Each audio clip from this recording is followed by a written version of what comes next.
Right, in this video we're going to look at how to add a whole series of images together into the website to form a brand new gallery. Now often our websites display groups of images as projects, and they are often stored in small portfolio areas like this.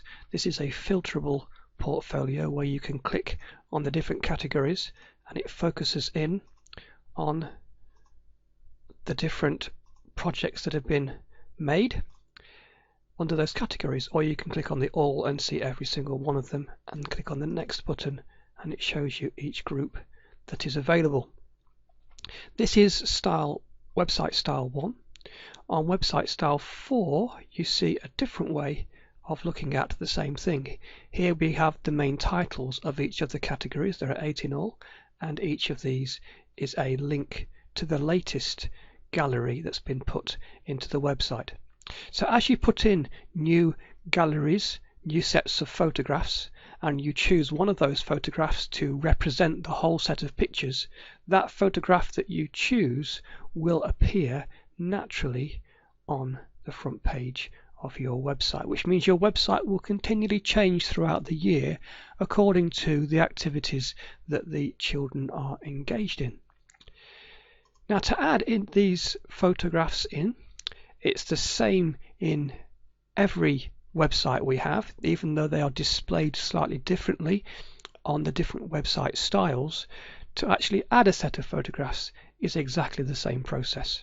So the first thing you have to do is to log in, and obviously I've already clicked on the logged in and logged in to this website because you can see this extra black bar here with the edit page and the new and project or post options that are available to me.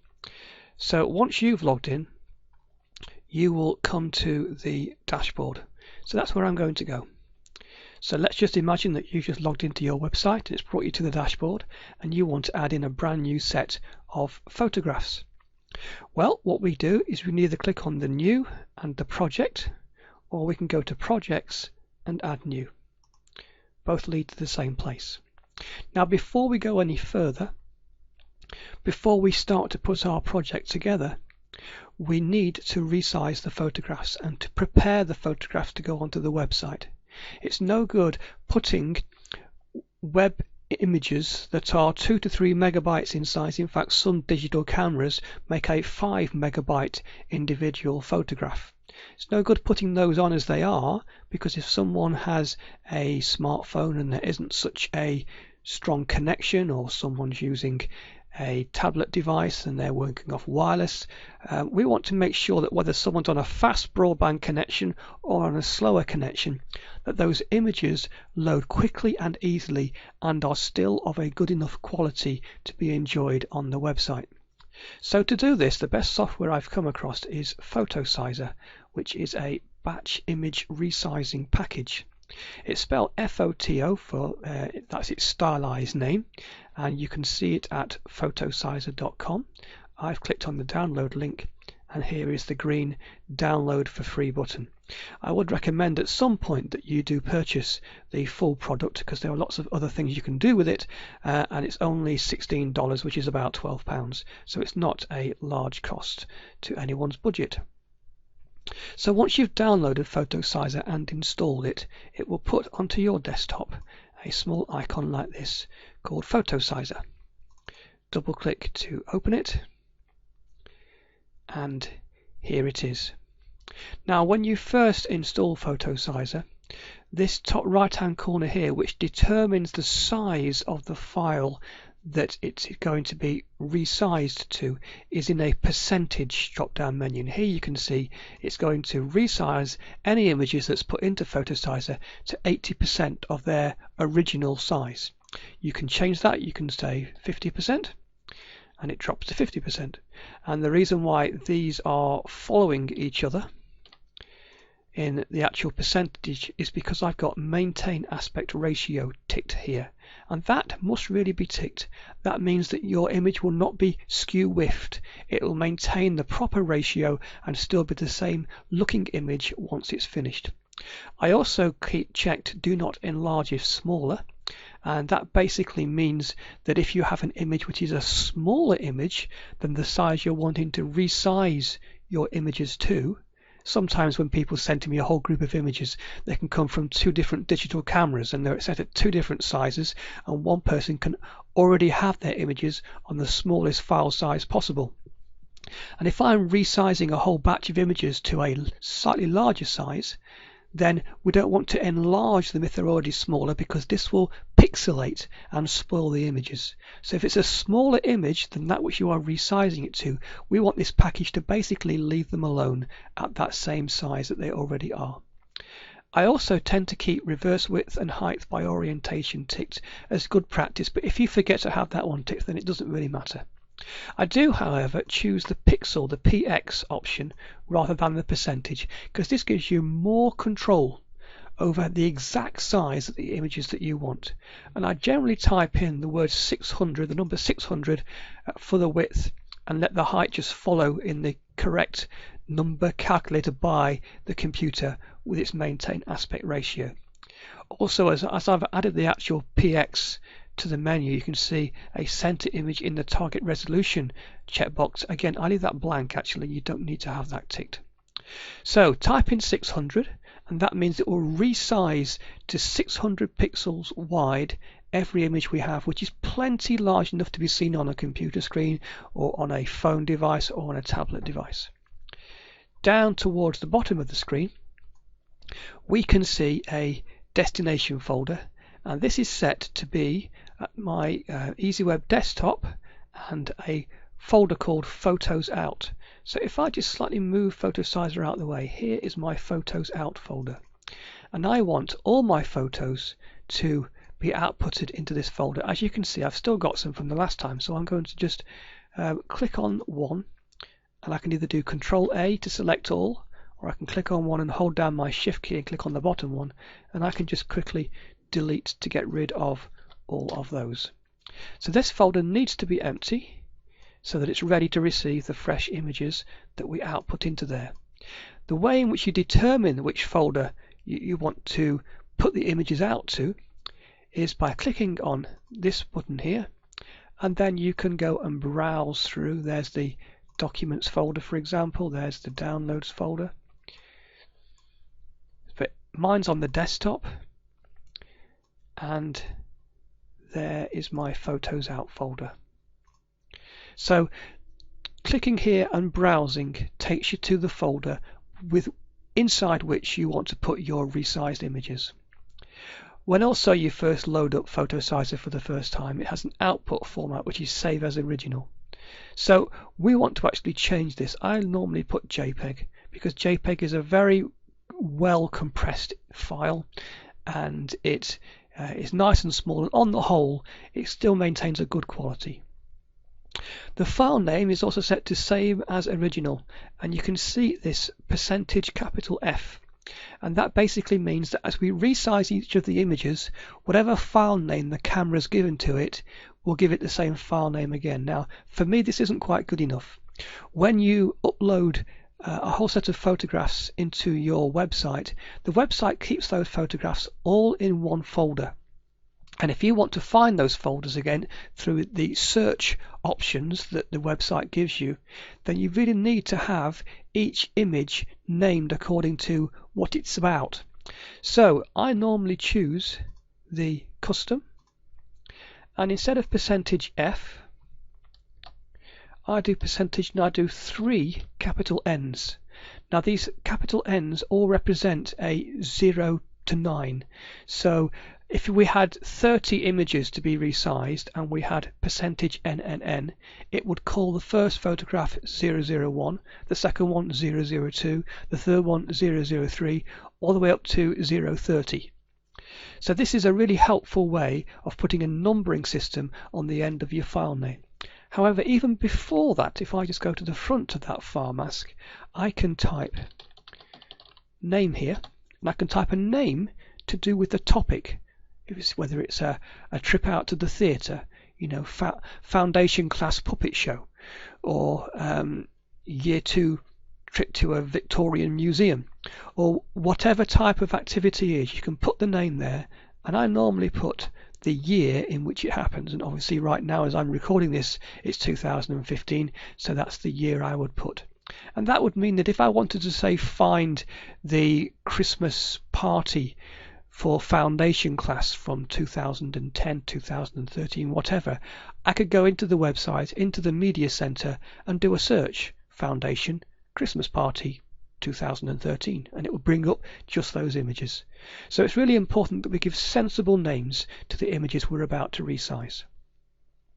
Right, so I'm going to just minimize Photosizer out of the way, and I'm going to open up this folder called camera. Now I want you to imagine that I've just taken some photographs on my camera and I've just attached my camera to my computer, and it brings up a pop-up window and it is showing me that I have taken these images here, and these images are of children working with some 3D shapes in maths, and I want to get these images from the camera into my Photos in folder.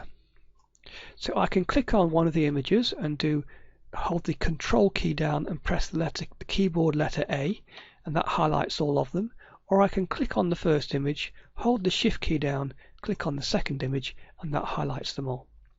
And then I can click and drag and then copy those over to the Photos in folder.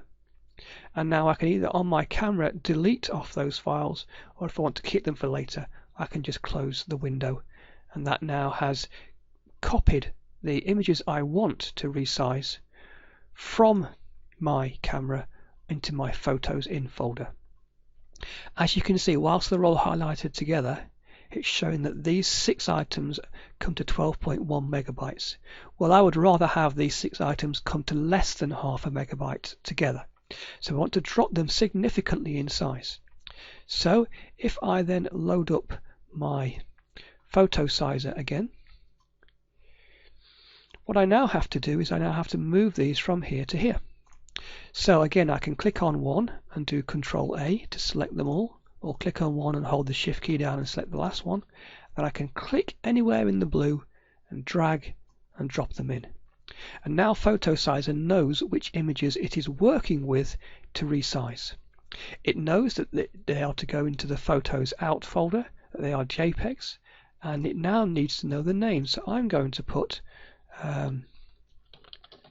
Maths Lesson Class 5 3D Shapes. Happened in 2015 with a 001002 for each of the images. So all I have to do now is click the Start button and it will do it. So the resize progress is now happening. It shows you the progress of that resizing. I can then close that down. I can then empty that image selection. It's important that I do that.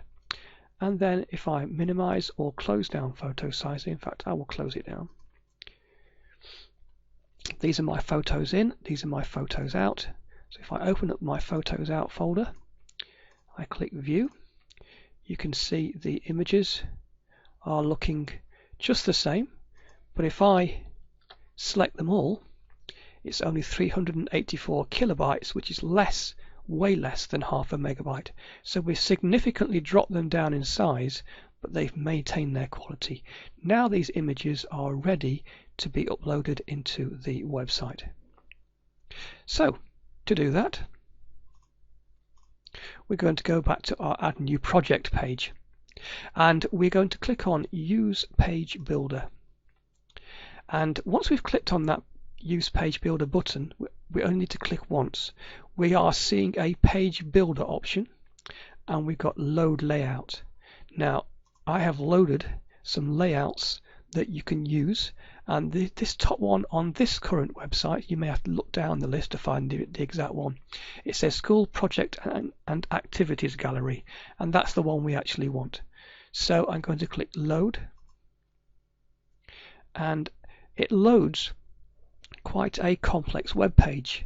Now you can ignore 98% of this. All you have to do is ignore the first blue, ignore the first purple, and look inside the red and the orange. And you're interested in the gallery option and the area title text. These two that are at diagonals from each other. And the way in which you update these is to click on the 3 lines together. That will be a way of going in and changing what's in the gallery and what's in the area title text. So if I click on these 3 lines here now, the area title text has the word event and event text. Now I can type in here 3D shapes, and I can put see our children working with 3D shapes in class. They spent quite some time exploring new shapes and constructing them in the real world. So it just gives a short little overview of these photographs, and I can click save. And if I now go to gallery and then update gallery, ignore all the rest, don't play around with any of these other images or any of these other settings, just click on the update gallery, and it brings you to a place where there is one blank image inside this gallery, and that's here. So the first thing you do is you get rid of that image, and it then gives you a no items found, select files. So I'm going to click the select files, and that brings me to a browse window. I'm now looking at my desktop. You might, when you first open this, find that it's looking at your my documents or your my pictures folder. I'm going to go onto my desktop, and I'm going to find my photos out folder, and there it is. So make sure it is photos out, not photos in, because this is the resized ones. So I'm going to go into photos out, and here we have the renamed maths lessons 001, 0020, etc. So again, I can click on one, and I can do the control key and the letter A on the keyboard, or I can click on one and hold the shift key down and click on the bottom one, and I can then click open, and it pulls them all together into the gallery for you. And you may not see this, but there is an update gallery button in the bottom right hand corner here. My video recording may have cut off a part of this button, but if you click on update gallery, it then adds them into the gallery, and then you just click save. So all we've done is we've scrolled down the page to the first reddy orange section, found area title text and updated it, found the gallery and updated it. Now we need to add, or we could have done this right at the start, an actual name, and we're going to say Class 5 Maths 3D Shapes. Okay, so that's the name we're going to give. Now here are the categories, and I'm going to choose Key Stage 2 Curriculum. You might have different categories for your website, that's fine, but for this site, that's the actual thing that I want. And I've got one more thing to do before I publish, and that is to set a featured image. So this means that the image I now choose will be the image that appears on the front of the website that you can click on to get to this gallery. So if I choose set featured image, and here you can see the images I've just uploaded. So I'm going to choose this one, and I'm going to choose the set featured image button, and that will now appear as the featured image. So when I click publish, that is now published on the front page of the website. You can tell because the publish button has turned to be an update button. If I wanted at this point to either add it into more categories or change the category, I could, and then click the update button again, or I could change the name, or I could come back down here and change the area title text or the gallery itself again and simply click on the update button, or I could remove the featured image and then click again to go and get a different featured image, and then click on the update button again. This is how you would just modify your project if it needed modifying. So if I now go to blank and visit site, and then scroll back down the page again, you will see that this is now the place where it has put the latest image in. If, for example, I've been using this other site, I would have probably had it in here, which is Key Stage 1 and 2 activities, and that new image that we've chosen would now be appearing here. So to view it, you simply click on it and then click through the images, and once you've finished, then go back to home. And that is how you add an extra project into your website, and it should keep your website front page looking fresh, and the images will be small enough to load quickly, and you'll have a very well functioning website.